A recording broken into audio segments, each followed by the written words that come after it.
하나님의 말씀은 전도서 7장입니다. 7절부터 10절까지 교독하겠습니다. 탐욕이 지혜자를 우매하게 하고 뇌물이 사람의 명철을 망하게 하느니라.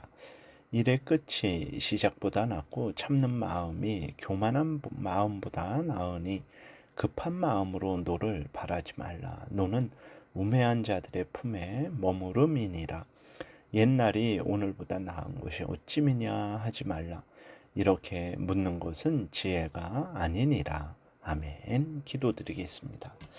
하나님 아버지 감사합니다. 이 시간에 하나님 말씀을 전하고 듣습니다. 성령께서 역사하셔서 하나님의 뜻을 잘 깨달아 알게 도우시고 하나님이 알려주시는 대로 또 잘 믿고 따르는 우리 모두가 되게 도우소서. 감사드리고 예수 그리스도의 이름으로 기도드렸습니다. 아멘. 7절에 다시 보게 되면 탐욕이 지혜자를 우매하게 하고 뇌물이 사람의 명철을 망하게 하느니라, 이렇게 기록이 되어 있습니다. 아무리 이 세상에서 지혜로운 사람일지라도 탐욕을 품게 되면 그 탐욕의 종노릇하게 되는 거죠. 하나님의 말씀이 보이지 않습니다. 하나님의 말씀이 들리지 않아요.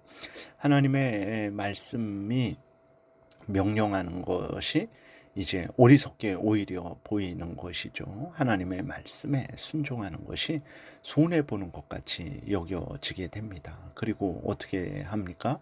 자기의 그 탐욕을 따르는 것이 지혜로운 것이고 자기의 탐욕을 따르는 것이 행복한 인생을 살아가는 유일한 길로 이제 보이게 되는 거죠.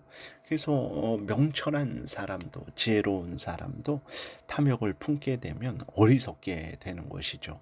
결국은 어떻게 됩니까? 그 탐욕을 추구하다 망하게 되는 것입니다. 이스라엘 백성들이 아이성을 점령할 때에 계속해서 실패했어요. 왜 그렇습니까? 아간이 탐욕을 품고 여리고에서 금덩이 한 덩이, 외투 한 벌을 이렇게 또 훔쳤기 때문에 그런 거죠. 아간의 탐욕 때문에 이스라엘이 전쟁에서 패배했고 아간은 어떻게 됐습니까? 그 돌에 맞아 죽임을 당했죠. 또 하나님께서 소돔과 고모라를 멸망시키실 때에 하나님은 롯과 그의 가족들을 은혜 가운데 인도하셨습니다. 그런데 롯의 아내는 도망을 가다가 중간에 소금 기둥이 되어 버렸어요. 왜 그렇습니까? 길을 몰라서 그렇습니까? 그러지 않죠.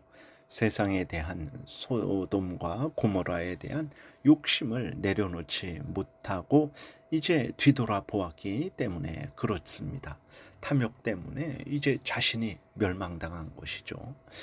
다윗은 일평생 살아가면서 많은 고난을 당했는데, 그런데 또 특별히 그 중에 하나는 이제 자신의 집에서 칼이 떠나지 않는 그러한 비참한 일을 당했습니다. 자식들 중에 서로 겁탈하는 일이 생겼어요. 그리고 그 일로 인해서 자식이 자식을 죽이는 그러한 무서운 비참한 일이 생겼습니다. 그리고 이제 그 자신의 아들 솔로몬이 자신의 후궁들을 겁탈하는 입에 담을 수 없는 패륜적인 일을 겪었습니다. 왜 그렇습니까? 지혜가 없어서 그렇습니까? 명철하지 못해서 그렇습니까? 다윗은 지혜롭고 명철한 자죠. 이 모든 일들을 당한 것은 바로 자신의 탐욕 때문에 그렇습니다. 자신의 정욕 때문에 그런 것이죠. 자신의 정욕을 제어하지 못하고, 그러니까 밧세바와 유부녀 밧세바와 간음한 거죠.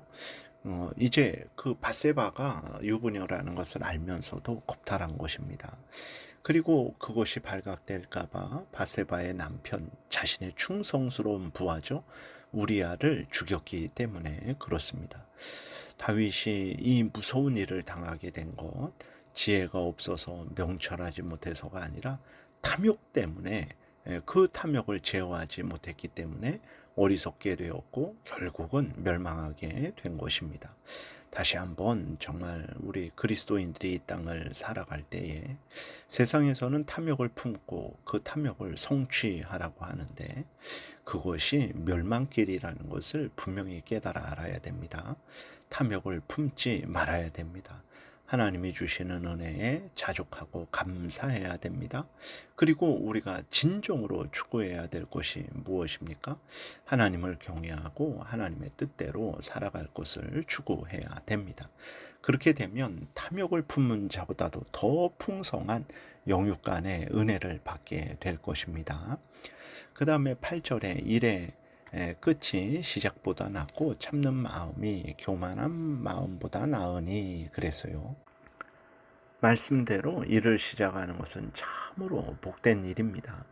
예를 들어서 어떤 아이가 이 땅에 태어났는데 잘 자라서 초등학교에 입학했어요. 아니면 대학교에 들어갔어요. 아니면 좋은 직장에 들어갔어요. 얼마나 복된 일입니까? 그런데 들어간 것만, 시작한 것만 복된 것은 아니죠. 들어가서 그 모든 일을 마무리 짓는 것, 이것은 더 복된 일입니다. 더 큰 은혜가 있어야 되는 거죠. 초등학교에 들어간 아이가 열심히 지혜롭게 또 하나님의 은혜 가운데 건강하게 잘 자라서 또 초등학교 6학년을 졸업하고 마치는 것, 대학에 들어갔는데 열심히 공부해서 또 그 대학을 잘 졸업하는 것, 직장에 들어갔는데 또 하나님의 은혜 가운데 그 직장 생활을 잘 마무리하고 그 정년으로 퇴직하는 것, 그것은야말로 참으로 복된 일이죠. 그렇기 때문에 이제 그 일의 시작만 보고 기뻐하고 즐거울 것이 아니고 그 일을 잘 마무리할 수 있는 그러한 지혜로운 마음을 가지고 살아가야 되는 것입니다. 그러지 않고 교만한 마음을 갖게 되면 그 길을 끝까지 걸어가지 못하게 되죠. 그 마무리를 하지 못하게 되는 것입니다. 그래서 교만한 마음을 품지 말고 그 일을 시작하게 하시고 진행하게 하시고 마무리하게 하시는 하나님을 항상 의지해야 됩니다. 항상 인내하고 겸손해야 됩니다. 일을 마칠 때까지 교만하지 말아야 되는 것이죠. 오늘은 여기까지 살펴보겠습니다. 기도드리겠습니다. 살아계신 하나님 감사합니다. 하나님이 우리에게 알려주시는 하나님의 뜻을 잘 마음에 새기고 믿고 순종하게 도우소서. 험하고 참 악한 사탄 마귀의 유혹이 있고 또 많은 사람들의 그 교묘한 달콤한 유혹이 있는 세상이지만 하나님의 말씀을 따라 살아갈 때 우리의 죄성에 사로잡히지 않게 되고 사탄의 괴계에 세상의 유혹에 빠지지 않고 하나님이 주신 인생을 잘 마무리할 줄 믿습니다. 항상 하나님을 경외하고 하나님의 명령대로 생각하고 말하고 행하게 도우소서. 감사드리고 예수 그리스도의 이름으로 기도드렸습니다. 아멘. 하늘에 계신 우리 아버지여, 이름이 거룩히 여김을 받으시오며 나라의 임하옵시며 뜻이 하늘에서 이루어진 것 같이 땅에서도 이루어지이다. 오늘날 우리에게 일용할 양식을 주옵시고 우리가 우리에게 죄지은 자를 사하여 준 것 같이 우리의 죄를 사하여 주옵시고 우리를 시험에 들게 하지 마옵시고 다만 악에서 구하옵소서. 대개의 나라와 권세와 영광이 아버지께 영원히 있사옵나이다. 아멘. 지금은 우리 구주 예수 그리스도의 은혜와 하나님 아버지의 크신 사랑과 성령의 교통하심이 항상 하나님을 경외하고 의지하며 하나님 말씀 따라 겸손히 살아가고자 은혜 구하며 돌아가는 하나님의 택한 백성들 머리 위에 지금부터 영원토록 함께 있을지어다. 아멘.